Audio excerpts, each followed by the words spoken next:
আসসালামু আলাইকুম ওয়া রাহমাতুল্লাহি ওয়া বারাকাতুহু। আশা করি আপনারা সবাই ভালো আছেন। আজকে আমি আপনাদের সামনে আলোচনা করব বহস ইসমে আলা নিয়ে।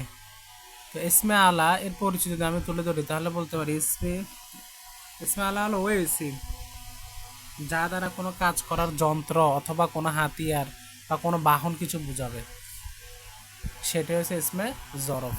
যন্ত্র বোঝাবে নয়তো হাতিয়ার বোঝাবে, কোনো কাজ করার যন্ত্র বা হাতিয়ার বোঝাবে যে ইসিম দ্বারা, সেটা হচ্ছে ইসমে আলা। ইসমে আলা তিন প্রকার, একটা হচ্ছে সোগ্র, একটা হচ্ছে ওস্ত, একটা হচ্ছে কোবের।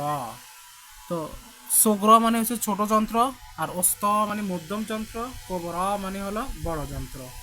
তা আমি এখন আপনাদের দেখাবো সোগ্র ইসমে আলা কীভাবে গঠন করতে হয়, ওস্ত কীভাবে গঠন করতে হয়, কোবরা কীভাবে গঠন করতে হয়। তো প্রথমে সোগ্রটা দেখি।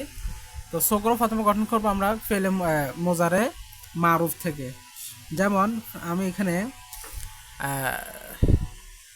ইয়াং শুরু নিচ্ছি, ইয়াং শুরু ইয়াং শুরু থেকে আমি কিভাবে ইসমে আলা সোগ্র করে দেখেন। প্রথমত আলামত মোজারে বিলুপ্ত করতে হবে, পরে তদস্থলে জের যুক্ত একটা মিম। এ পর্যন্ত কিন্তু আমরা পেশ বিশিষ্ট মিম, জবর বিশিষ্ট মিম নেওয়া হয়েছে, কিন্তু জের বিশিষ্ট মিম কথা নিলাম ইসমে আলা, খুব খেয়াল রাখবেন। তাহলে জের যুক্ত একটা কি নিতে হবে, মিম নিতে হবে। মিম নেওয়ার পর ফা কলমা যেভাবে আছে সেভাবে বহাল থাকবে, আর আইন কলমাতে জবর দিতে হবে। মনে রাখবেন, আইন কলমাতে জবর দিতে হবে, আর লাম কলমাতে পেশ বিশিষ্ট তানবিন দিতে হবে। শেষ হয়ে গেছে আমাদের ইসমে আলা গঠন। তাহলে ইয়াং শুরু থেকে মিং সরণ, ইয়াং শুরু থেকে মিং সরণ। যদি বলি ইয়াফ আলু থেকে, ইয়াফ আলু থেকে আমরা কি বলবো, মিফ আলুন, মিফ আলুন। শেষ।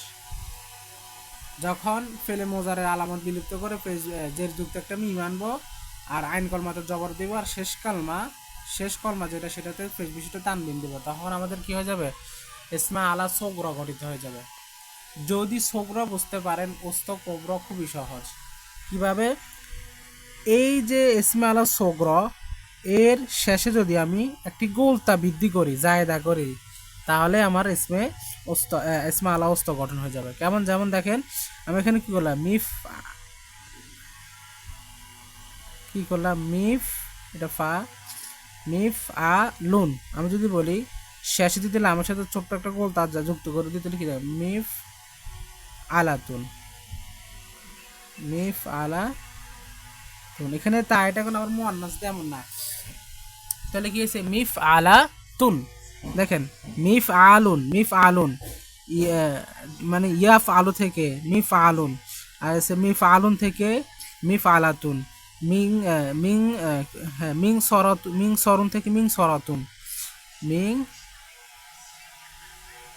সরতুন, মিং সরতুন। তাহলে আমাদের কি হয়ে গেছে, ইসমে আলা ওস্ত গঠিত হয়ে গেছে। তাহলে সোগ্রর শেষে দিয়ে যদি গোলদা যুক্ত করি তাহলে কি হয়ে যায়, ওস্ত হয়ে যায়।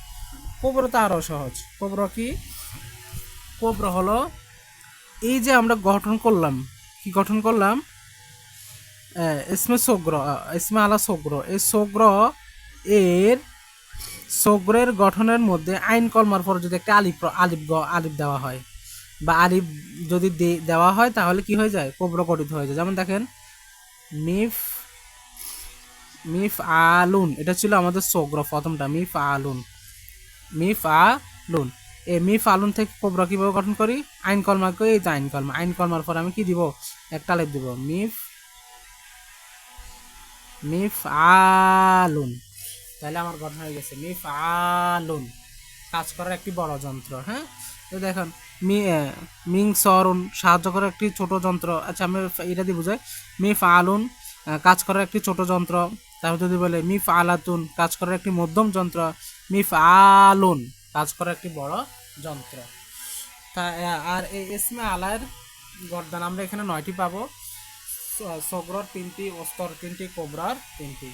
কি কি দেবেন, মিফ আলুন, মিফ আলানে, মিফ মাফা আইলুন। বহু বচন আবার এখানে জবর হবে। মিফআলুন, মিফআলানে, মাফাইলুন। কাজ করার একটি ছোট যন্ত্র, কাজ করার একটি কাজ করার দুইটি ছোট যন্ত্র, কাজ করার সকল ছোট যন্ত্র। কথা বুঝছেন? আর এসে মাফআলাতুন, কাজ করার একটি মধ্যম যন্ত্র। মাফআলাতানে, মাফআলাতানে, কাজ করার দুইটি মধ্যম যন্ত্র। মাফাইলু, কাজ করার সকল মধ্যম যন্ত্র। আর যদি বলি মিফআলুন, না মিফআলুন, ওই যদি সগ্রর আইন কর্মপদ্ধতি জবর দিয়ে করি, আলিফ দিয়ে করি, তাহলে মিফআলুন, কাজ করার একটি বড় যন্ত্র। মিফআলানে, কাজ করার দুইটি বড় যন্ত্র। মাফাইলু, কাজ করার সকল বড় যন্ত্র। আশা করি বুঝছেন। তো ইসমে আলা এতটুকু কঠিন না, ভালো করে একবার দেখলে হবে। তো আগামী ভিডিওতে ইনশাআল্লাহ তাআলা ইসমে তবদিল নিয়ে আমরা আলোচনা করব। তারপরে আমাদের ইসমে মুশতাক্কাতের আলোচনাগুলো শেষ করে ফেলবো, কারণ এখানে ইসমে সিফাতুল মুশাব্বা আর ইসমে ফাইল মুবালাগা, এটা আমি আলাদা করে আপনাদেরকে কিছু, এটা বা ইসমে ফাইল মুবালাগার কিছু ওজন আছে, ওজনগুলো দেখাবো। এটা এখন না, এটা পরে। তো আপাতত আমরা ইসমে মুশতাক্কাত শেষ করে ফেলবো কালকে ইসমে তবদিল করার মাধ্যমে। তো সে পর্যন্ত ভালো থাকবেন, সুস্থ থাকবেন। আল্লাহ হাফেজ। আসসালামু আলাইকুম ওয়া রাহমাতুল্লাহি ওয়া বারাকাতুহু।